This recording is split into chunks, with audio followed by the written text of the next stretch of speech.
Hi, I'm Carol. And I'm Carolyn. And I teach high school English. And I teach high school theater. And when we are not teaching, we are out seeing shows all over because we are the drama divas. Right. And when we are not trying to clean up the drama of our own drama, yes, right, we try to see as many shows as we can. Right. And before we get started today, we do want to give a huge shout out to Grateful Bites in Flemington, New Jersey, who made this awesome looking cake for us. Right. Because I guess when they see us, they think we eat a lot of cake. Well, we do eat a lot of cake. Okay. So this week, we're going to talk about getting the band back together. Right. And getting the band back together just recently opened in Broadway. So we had a great time in New York City.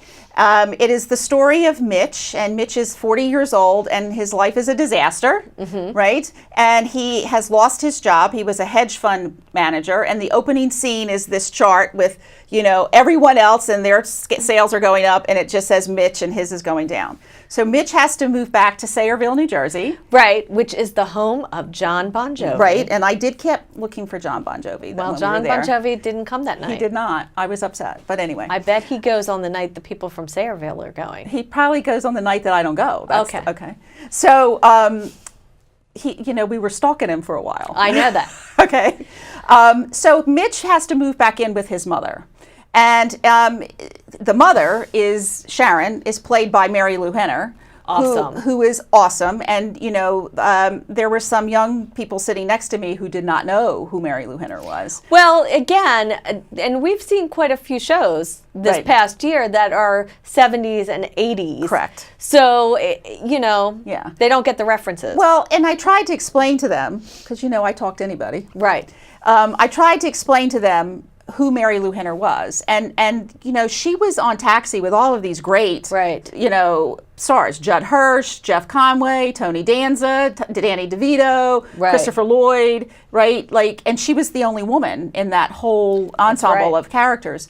And, you know, so we grew up with this image of Mary Lou Henner playing this sort of funny, you know, redhead, sort of very sexy, tough woman. Taxi driver in New York City. And that's the character that she is as Mitch's because mom. She's playing the typical Jersey character. Correct. She's a Jersey rocker chick. Right? Who at some point in her life had an affair with Joe Perry.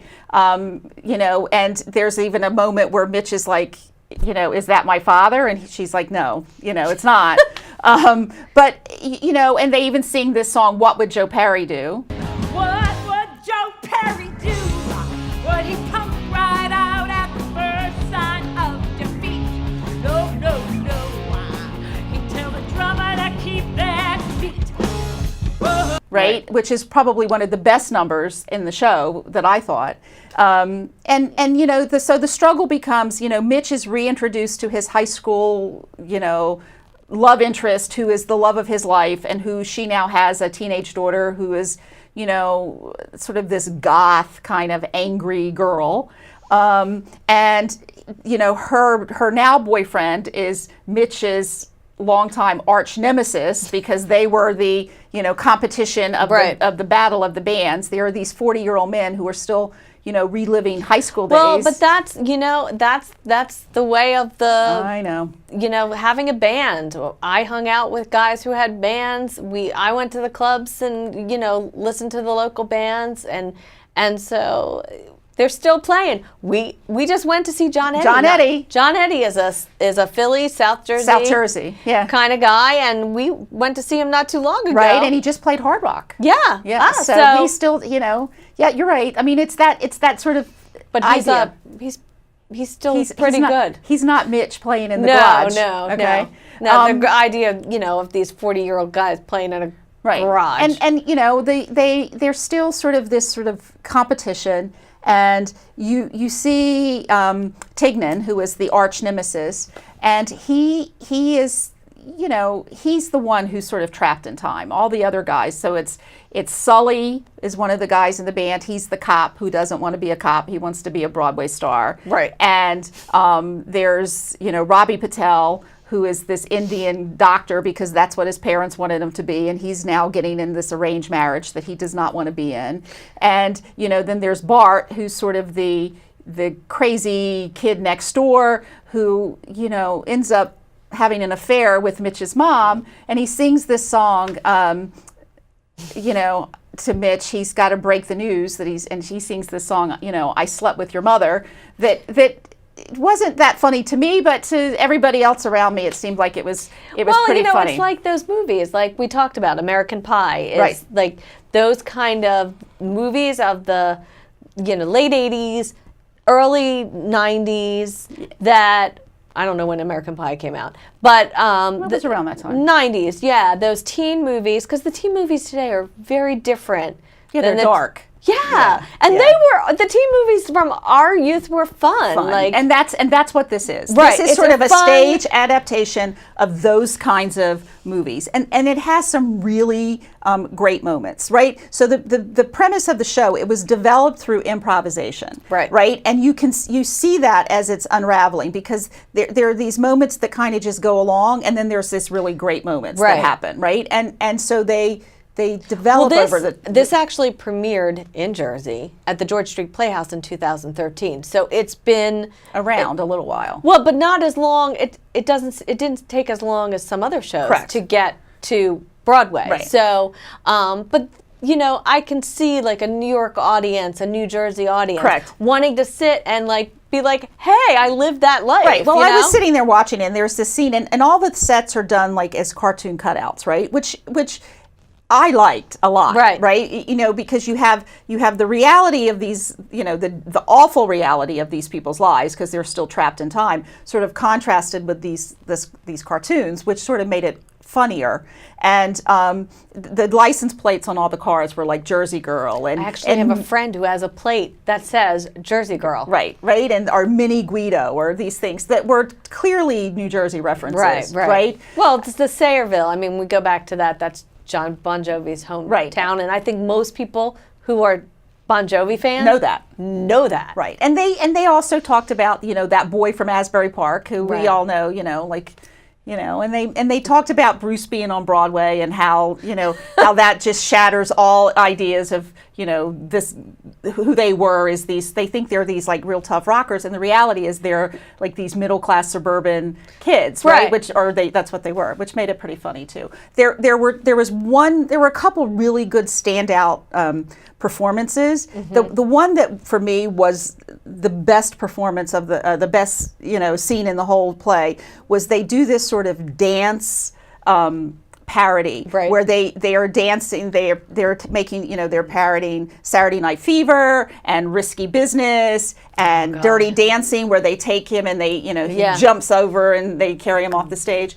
I love that. That to me was like, okay, you know, this is right. And what's great about it is that this is typically right now on Broadway we have a lot of these Broadway shows that are based on movies, like Mean Girls, and School of Rock, and there's a few others, and I just went out of my head. But this is original, right? And it's not like, you know, Summer, which is the story of Donna Summer's life, right? Rock of Ages, where they pull the music, you know, the rock music, and put it into the show. Right. Everything is original. It's original, and it's really, you know, it's clever. It's very, very clever. You know, they do that dance number. They do the they have to play a wedding. You know, so that's sort of in my mind references back to the show The Wedding Singer, right? And they which is also based on a movie, right.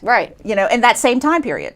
Right. It's that same time period. And so they have to make money, because none of them are working now, right? They are, and so well, Sully's still working, but he doesn't want to be. So they play this Orthodox Jewish wedding, right? And I mean it. And I also wonder if that's sort of a very northeastern cultural reference too, right? You know what I mean? Like, like I didn't know if people, you know, in Alabama would get that reference. Probably not. Okay. Well, they might, but I don't know. Right. So now everybody in Alabama is going to tell me that I'm prejudiced, but but I know people who live there, so it's okay. Well, I'm Jewish and there are Jews in Alabama. But, Right. okay. But you know, but they had the line down, and the women were on one side, and the men were on the other. You know, and when I was in Israel, these men walked around with those big fur hats, like the Jewish men. So they had one of those there, and it was funny. And they do this song. I can't think of the name. Hava Nagila. Nagila, which is a traditional weddings. Right. You dance the hora. Right. In a circle. They do. And then my favorite character, my absolute favorite character, is Ricky Bling, or Richard Goldstein in his real life. Okay? And he does this rap. Right. To Hava Nagila. And that was the number of the show. Yeah, I mean, that's great. Like, they did that in Wedding Singer too. But it's different because Wedding Singer, you know, you go expecting the movie. And so when you see something new, it just makes it more fun. It was fun. It was makes fun. It more fun. And this young man, Sawyer Nunez, who plays, you know, Richard Goldstein / Ricky Bling, was awesome. Really? He was really awesome. And he played his own guitar. Right. They all played their own instruments in the band, right? So that made it really you know, engaging because it wasn't like they were faking it. At first I thought, he's not really playing that guitar. But he was. Well, they do in School of Rock, too. They play their own instruments. Right. I mean, that's what people are expecting now. Right. And at the end, they come out and they do this encore. And they're all playing and all. And it was good. It's fun. It's a and fun you know show. what? That's what you need sometimes, you know, to go and see a show and just have a really good time. And not have to think about it. No, and not have to think about it instead of all the dark stuff that the kids are watching. Right. And you know, confetti came out twice. Right. Not once, but twice. I got confetti 2 times. You There know, you I go. love my confetti. Yeah. And it was fun. And the other, you know, the disappointment I had, and I didn't realize I had the disappointment till the very end of the show, is the woman who has the very best voice in the show. Her name is Tamika Lawrence. She plays the Sully love interest, right? The other cop. And she comes out and sings at the encore and, you know, at curtain call, and has this voice that just blows everybody away. And she has like one little duet in the show that you never even hear, right? Well, that happens. It does. But she was funny in her role. Right. So it was good. It was awesome. fine. Yeah. So go see it. Getting the band back together. And I believe, and I could be wrong, there is a night in October that is Sayreville night. So maybe you should go back and see if John Bon Jovi's hanging out. I might try to do that. Okay. He knows we stalked him. He so might come. He might I don't come. know. He might come. And you can, you know, it's just fun. It's just Awesome. fun. So can we cut this cake now? Yes, we could. Okay. Until next time, break a leg.